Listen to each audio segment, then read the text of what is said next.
Have you ever noticed that the hardest long distance relationships aren't usually the ones where someone cheats?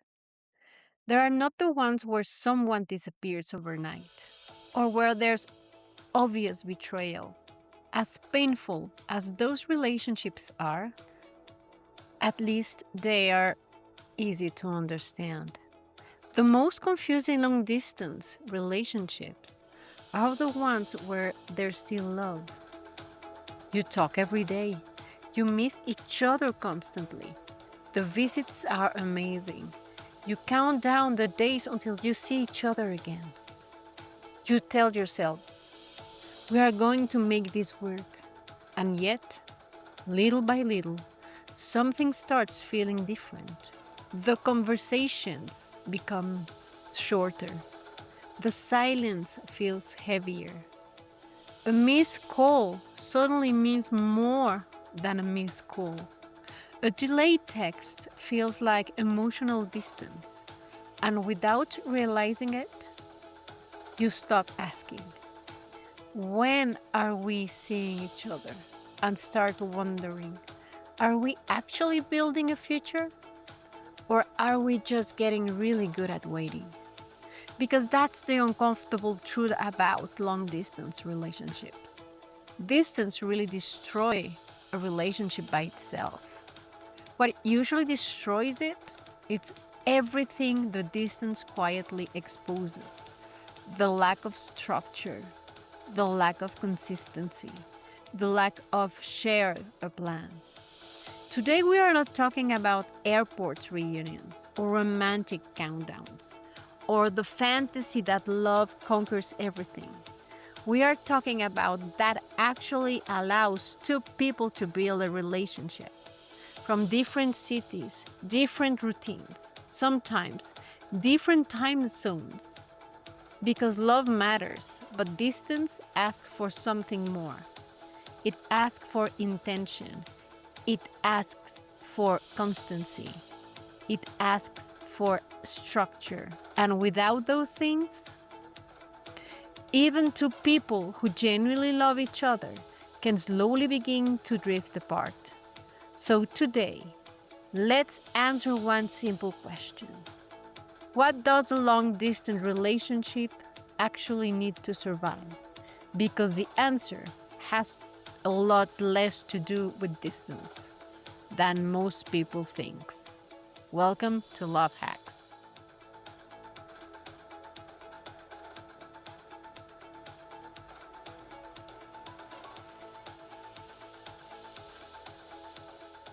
Hello everyone. This is Mikala. And today we are talking about one of the most romanticized and at the same time, one of the most challenging types of relationships, long distance relationships. So let's go through it. There's a romantic belief that many of us grow up with. If the love is strong enough, everything else will somehow work itself out. We'll figure it out. As we love each other, we'll be fine. When the time is right, everything will fall into place. It sounds something like beautiful and comforting, doesn't it? But relationships rarely work this way. Think about what happens in relationships where you live in the same city. You see each other often every other day, maybe after work, maybe you live together and you see each other every day after work. So you cook dinner. You notice when something feels off.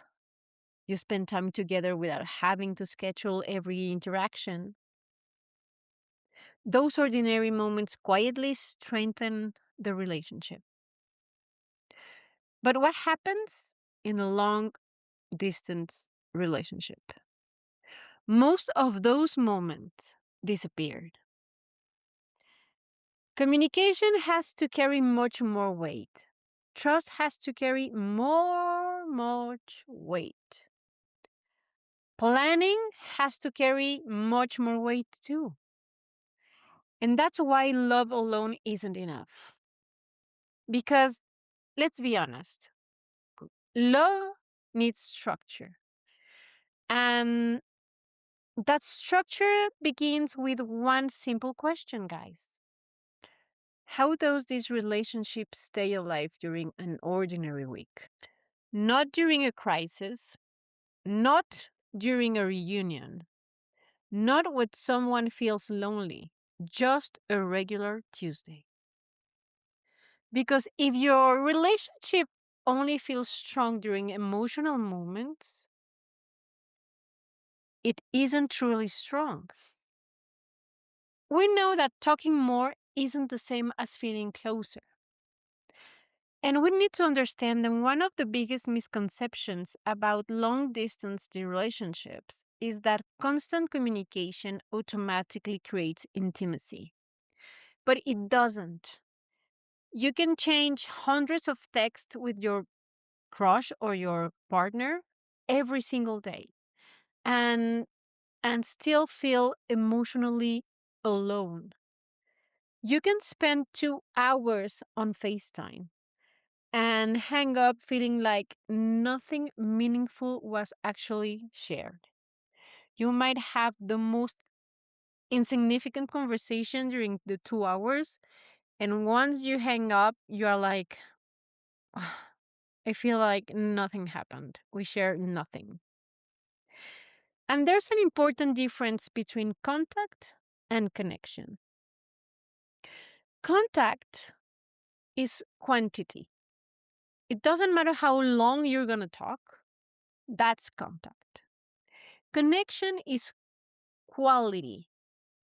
After talking to your partner, you most feel different. Maybe you feel calmer. Maybe you will feel understood. Or maybe you will feel included in their life. Or maybe it will just feel like you complete another relationship task. Because we think that constant communication is one of the goals in a long distance relationship, but it's not. All that we need is a predictable communication. You don't need to text every 15 minutes. You need to talk what your normal rhythm looks like. Like, when do you usually talk? What happens when one of you gets busy? How do you repair a missed call? What counts as a normal delay? Because when those questions remain unanswered, silence becomes an empty space, and anxiety is incredibly good at filling empty spaces with stories. We need to understand that intimacy is built through ordinary life. When people imagine long distance relationships, they usually imagine deep conversations. But intimacy isn't built only through deep conversations. Sometimes it's built while folding laundry together over FaceTime, cooking the same meal, watching a movie at the same time, going for a walk while talking on the phone, sharing ordinary moments instead of carefully curated highlights.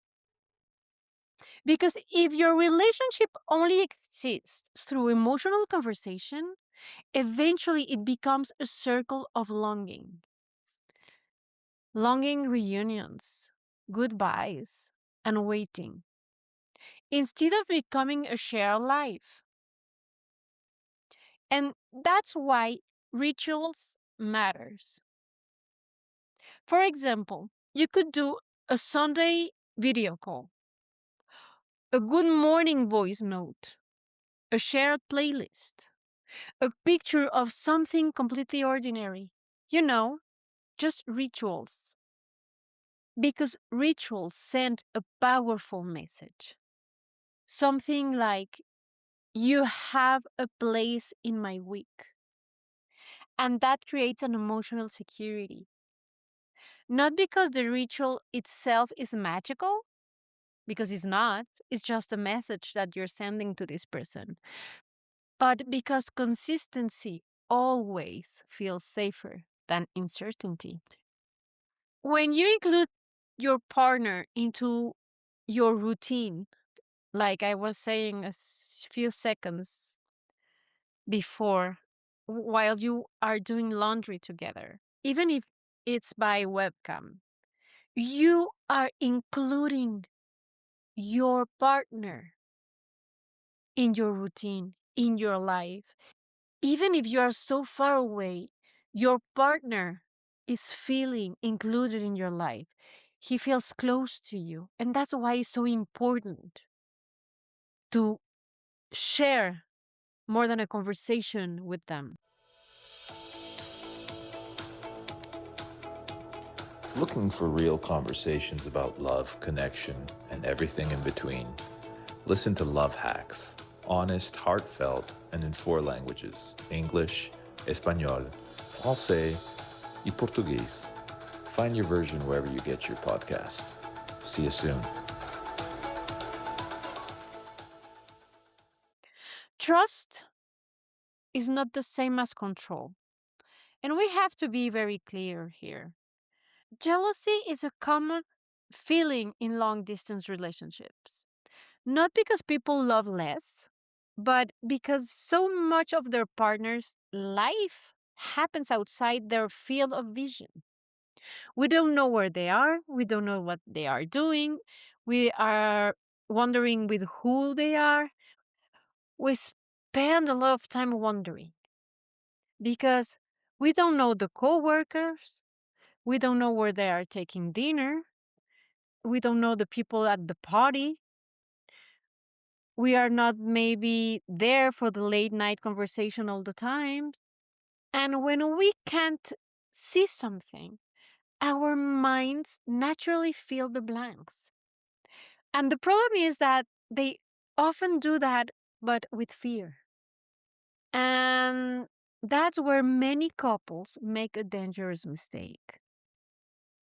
They confuse information with trust. They believe knowing everything creates security, but it doesn't. Waiting your partner's location all day or expecting immediate replies or asking, for explanations for every delay. Well, that's not trust, guys. That's surveillance.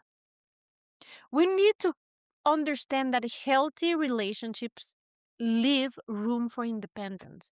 It doesn't matter if we are in the same city, living together, or hundreds of miles of distance. It doesn't matter. A healthy relationship leaves room for independence. Each person needs work. Every person needs to have friends and family and time alone. A life beyond the relationship, it's necessary. But the real question isn't how do I make sure they never do anything without me?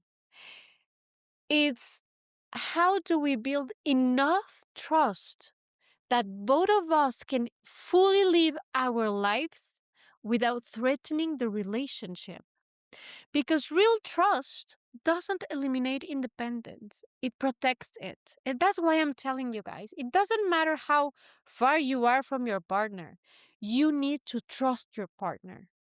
You have to let him be independent, to protect his independence, because even if we are a couple, we are two independent people who needs time for themselves.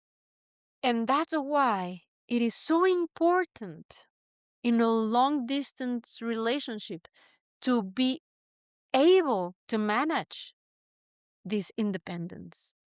Otherwise, we're going to get a lot of problems in our minds because we cannot control what they are doing and we are not there to see what they are doing.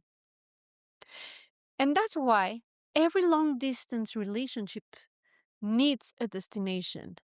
Eventually, every serious long distance relationship reaches one unavoidable question: who's going to close the distance? And that's a big question. Who is going to close the distance? Because a relationship can survive months, sometimes even years, but it cannot survive forever on someday. Someday we'll move, or someday we'll figure it out, or someday life will be easier. That someday can quietly become 5 years. And before you realize it, maybe you are no longer building a future together. You are waiting for one. A healthy relationship doesn't require an immediate move, but it does require movement. Like every other kind of relationship, we need a plan, a realistic plan. We need to clear the obstacles, share responsibilities, decide which concrete steps we are going to make. Because words don't shorten distance, but plans do. And here's something else that's important: a wonderful visit doesn't prove your relationship works. And I want to be very, very um, clear about this. Not because you're going to see this person, I don't know, maybe every month, it means that your relationship is working.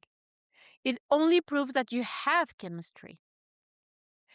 Because the real test begins after the first flight home. When work starts again, life becomes ordinary. The energy is also low. Nothing exciting is actually happening. And if you still feel chosen, then, only then, it's when your relationship has a real foundation. Because you are okay with it. You feel comfortable with it. You're not anxious. You don't feel anxiety. You know where you stand. You know where your relationship is going. So let's be clear: distance doesn't destroy relationship, but ambiguity does. Inconsistency does. Promises without actions does. Silence without a context does.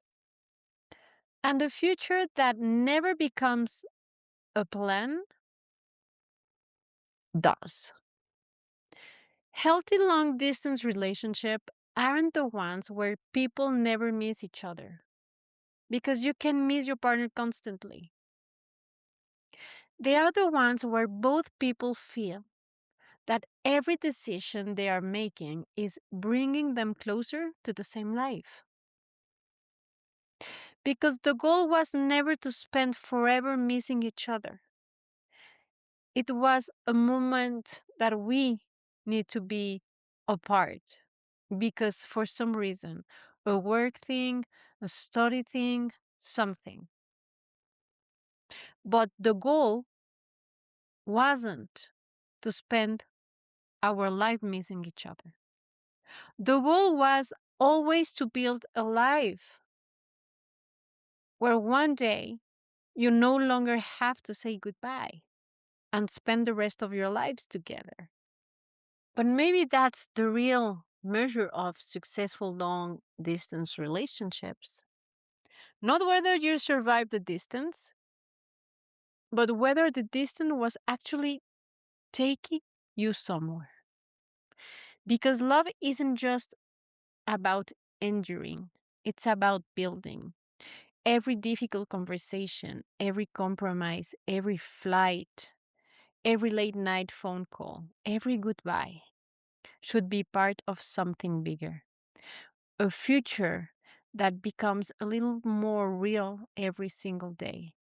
Sometimes we spend so much time asking, can long distance relationship really work? That we forget to ask a far more important question. What does working actually mean? Does it mean staying together no matter what? Does it mean never arguing? Does it mean talking every day?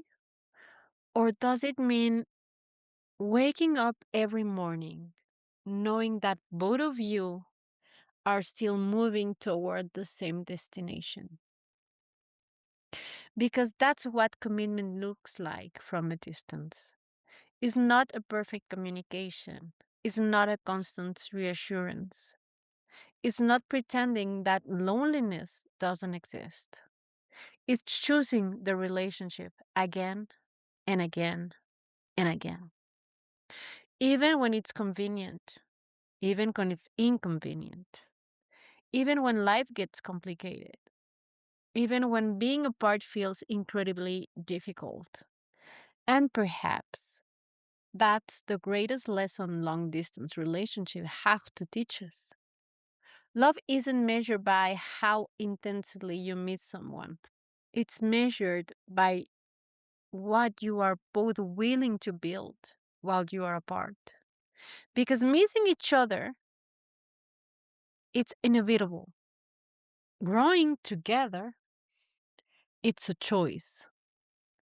And when two people continue choosing each other, not just emotionally, but through their actions, their plans, and their shared vision, the distance slowly stops feeling like an obstacle.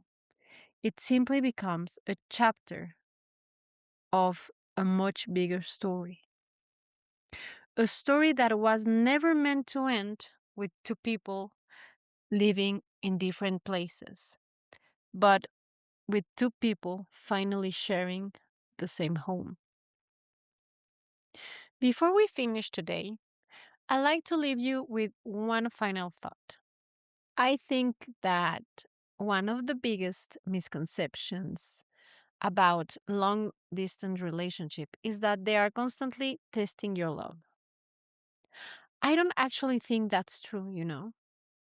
I think they are testing something much more important. I think they are testing your ability to build a relationship intentionally. Because when you don't have proximity, you can't rely on convenience. You can't assume that simply spending time together will solve problems. You can't expect misunderstandings to disappear after a hug. Everything that usually happens naturally has to happen on purpose. You have to communicate on purpose. You have to create connection on purpose. You have to protect trust on purpose. You have to make each other feel included on purpose. And maybe that's why long distance relationships teach us something that every couple eventually has to learn. Love isn't maintained automatically. It never has been, actually. Even couples who live together eventually discover that. Honestly, a routine can create distance just as easily as geography can. You can share the same house and still stop knowing each other. You can eat dinner at the same table every night and still feeling emotionally alone. which means that physical distance isn't always the greatest distance between two people. Sometimes emotional distance is. And emotional distance can exist in the same apartment, just as emotional closeness can exist across an ocean. That's why I think we sometimes ask the wrong question. Instead of asking, can long distance relationship work? Maybe we should ask, what kind of relationship are we building while we are apart? Are we learning how to communicate? Are we learning how to solve conflicts? Or how to support each other? Or how to become teammates? Or are we simply waiting? Hoping that once we finally live in the same city, everything will magically become easier? It's a fantasy. Because you know what? Here's something I've learned: distance doesn't create problems, it magnifies them. If communication is already weak, distance makes it impossible to ignore. If trust is fragile, distance exposes every crack. If one person is carrying the relationship, distance makes the weight even heavier. But the opposite is true as well. If two people know how to communicate, if they know how to repair misunderstandings, if they trust each other, if they keep moving toward for the same future, distance doesn't stop them. It simply asks them to be more intentional. And maybe that's the biggest takeaway from today's episode. The success of a long distance relationship isn't determined by the number of miles between two people. It's determined by whether those miles are slowly disappearing or simply becoming the place where the relationship stays together. Because love deserves a destination, not just a promise, not just hope, a destination. And every healthy long distance relationship should be able to answer one simple question: are we moving toward together? If both of you can answer that question and your actions match your answer, then the distance isn't your biggest challenge. It's simply one chapter in your story. Thank you so much for spending part of your day with me.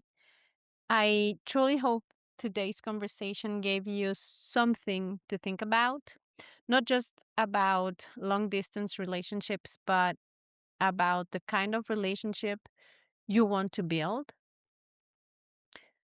Because, you know, a lot of things that we just said today actually applies to every normal short distance relationship too. So, guys, if you enjoyed this episode, please don't forget to follow Love Hacks so you never miss a new conversation or episode. And if you know someone who is navigating a long distance relationship right now, or you are about to make a decision about to be in a long distance relationship, well, share this episode with them or listen again this episode if you have any kind of doubt. And maybe sometimes hearing that you are not the only one asking this question can make a very big difference. You can also please leaving a rating or a review. Let us know if you want to talk about something that's particularly, and it really helps the podcast to reach more people who are looking to build a healthier and stronger relationship. As always, thank you for listening. Take care of yourself. Be kind to your heart and remember that healthy relationships aren't built by chance. They are built through intention, consistency, and two people choosing each other every single day. I'm Mikala, and this has been Love Hacks. I'll see you next week and in the next episode. And until then, guys, take care. Bye. If this episode resonated with you, make sure to like the video and share your thoughts in the comments. We'd love to hear from you.